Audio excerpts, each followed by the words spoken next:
तो हेलो दोस्तों, कैसे हैं आप लोग। आशा करता हूं कि आप सब ठीक होंगे। दोस्तों तो आप अगर हमारे चैनल पर नए नए हैं तो प्लीज़ चैनल को सब्सक्राइब जरूर कर लें। धन्यवाद। दोस्तों आज की इस वीडियो में बात करने वाले हैं अलंकार के बारे में। अलंकार क्या होते हैं। दोस्तों अलंकार दो शब्दों से मिलकर बना है, अलम प्लस कार, जिसमें अलंकार तो होता है शोभा और प्लस कार का अर्थ होता है करने वाला, अर्थात शोभा करने वाले शब्द को ही अलंकार कहते हैं। दोस्तों अलंकार के मुख्यतः तीन भेद होते हैं। पहला होता है शब्दालंकार। शब्दालंकार दोस्तों वो होता है जहाँ काव्य में चमत्कार शब्द पर निर्भर निर्भर होता है, वह शब्द अलंकार होता है। जैसे कि इसके अंतर्गत अनुप्रास अलंकार, यमक अलंकार, श्लेषम अलंकार, पुनरुक्ति प्रकाश अलंकार आदि शब्द आते हैं। दोस्तों दूसरे नंबर पर आता है अर्थालंकार। अर्थालंकार दोस्तों वह होता है जिसमें जहाँ काव्य में चमत्कार अर्थ पर निर्भर करता है, अर्थात जहाँ अर्थ के माध्यम से चमत्कार होता है वह अर्थालंकार होता है। जैसे कि उपमा अलंकार, रूपक अलंकार, उत्प्रेक्षा अलंकार, मानवीकरण अलंकार। दोस्तों तीसरा होता है उभयालंकार। उभयालंकार दोस्तों वो होता है जहाँ काव्य की शोभा शब्द और अर्थ दोनों के माध्यम से बढ़ती है, वहाँ उभयालंकार होता है। देखिए मुख मयंक सम मंजू मंजू मनोहर।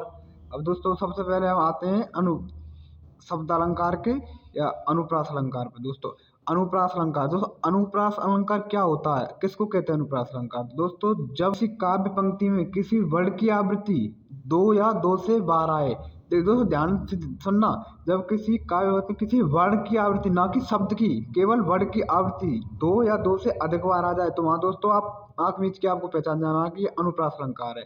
जैसे कि दोस्तों अब इसके एग्जाम्पल हम देखेंगे। विरत विवेक विमल विज्ञानी, तो इसमें देखो वर्ड वाह, वाह वर्ड की आवृत्ति, वाह वाह, वाह वर्ड की आवृत्ति दो या दो से अधिक बार है, तो इसमें आपको आंख मीच के बता देनी कि अनुप्रास अलंकार है। तो इसका ही दूसरा एग्जाम्पल देखो दोस्तों। कानन कठिन भयंकर भारी, तो का भा, तो दोस्तों ये दो बार आए तो इसका मतलब क्या है कि ये अनुप्रास अलंकार है। इसके बाद में दोस्तों आता है यमक अलंकार। दोस्तों यमक अलंकार क्या होता है। यमक अलंकार दोस्तों वो होता है जब किसी पंक्ति में कोई शब्द, ना कि वर्ड, अब इसमें ध्यान रखना, इसमें अब शब्द है न कि वर्ड की बोल रहा है, जब किसी पंक्ति में कोई शब्द दो या दो से अधिक बार आए लेकिन अर्थ प्रत्येक का भिन्न हो, कि शब्द तो दो या दो से अधिक बार आए एक ही शब्द, लेकिन हर मतलब कि हर बार उसका अर्थ अलग आ रहा हो, तो दोस्तों उसको यमक अलंकार कहते हैं। अब इसके एग्जाम्पल देखिए दोस्तों, जैसे कनक कनक ते सौगुनी मादकता अतिका है। अब इसमें देखो दोस्तों कनक और कनक, तो दो कनक आ रहे हैं जिसमें जब शब्द तो एक ही है लेकिन इनके अर्थ इसके अनुसार, उदाहरण के अनुसार अलग लिए जाएंगे। जैसे इस कनक का अर्थ होता है तो सोना, सोना बोले तो गोल्ड, और इस कनक का अर्थ होता है धतूरा, धतूरा। तो इसके देखो दोस्तों, इसके शब्द तो एक ही है लेकिन मीन्स अलग अलग है। अब जैसे कि ये देखिए कि तीन बेर खाती थी वह तीन बेर खाती है, देख तीन बेर खाती थी तीन बेर खाती है। अब ये शब्द तो एक ही है लेकिन क्या आवश्यकता के अनुसार इनका अर्थ अलग है। जैसे कि तीन बेर खाती है, इसमें इसका मतलब है कि वह तीन तीन टाइम भोजन करती थी, और तीन बेर खाती है इसका मतलब है कि अब वह जंगल में केवल तीन बेरों पर ही खाकर टाइम पास कर रही है। तो ये दोस्तों हो गया यमक अलंकार। इसके बाद दोस्तों आता तीसरे नंबर पर श्लेष अलंकार। तो श्लेष अलंकार क्या होता है, जब शब्द में कई अर्थ निकलते हैं, जब शब्द की शब्द तो एक ही आए लेकिन उसके आवश्यकता के अनुसार उसके कई अर्थ निकले, उसको श्लेष अलंकार कहते हैं। जैसे पानी गए ना उबरे मोती मानस चूर, पानी गए ना उबरे मोती मानस चूर। अब देखो दोस्तों इसमें पानी शब्द केवल एक ही बार आया है लेकिन आवश्यकता के अनुसार इसके कई अर्थ हो सकते हैं। जैसे कि पानी एक है तो मोती के लिए तो पानी का मतलब होता है चमक, और मानस यानी मनुष्य के लिए पानी का चमक मतलब होता है इज्जत, और चूर यानी चूने, चूने के लिए पानी का मतलब होता है।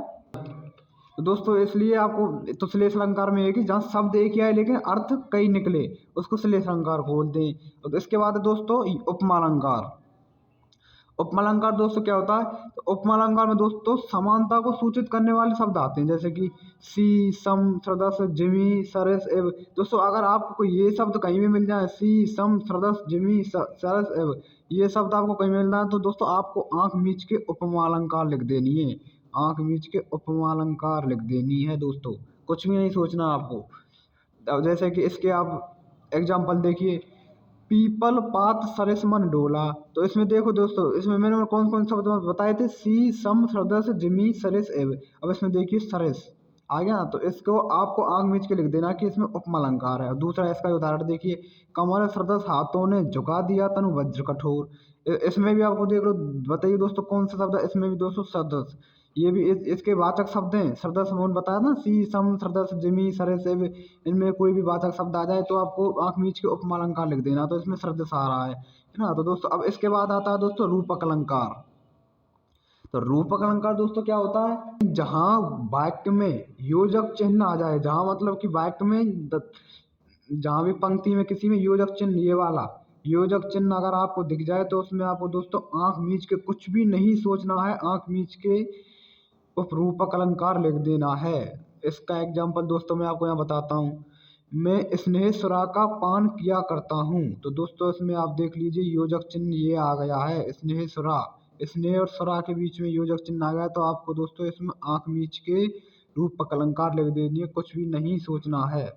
इसका ही दूसरा एक और एग्जाम्पल देखिए, अंबर पनघट में डुबो रही तारा घट उषा नागरी। तो इसमें अब देख लीजिए दोस्तों, तारा और घट के बीच में योजक चिन्ह आ गया, तो दोस्तों आपको इसमें भी आंख मीच के लिख देनी है।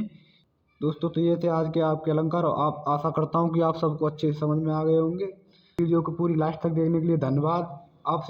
आपसे अपील है कि प्लीज़ चैनल को सब्सक्राइब जरूर कर दीजिए, अगर आप चैनल पर नए हैं तो। धन्यवाद। इस बारे में वीडियो लाएंगे तो प्लीज़ चैनल को सब्सक्राइब जरूर कर लें, जिससे कि हम आप कोई भी वीडियो अपलोड करें तो आपके पास नोटिफिकेशन पहुँच जाए। धन्यवाद।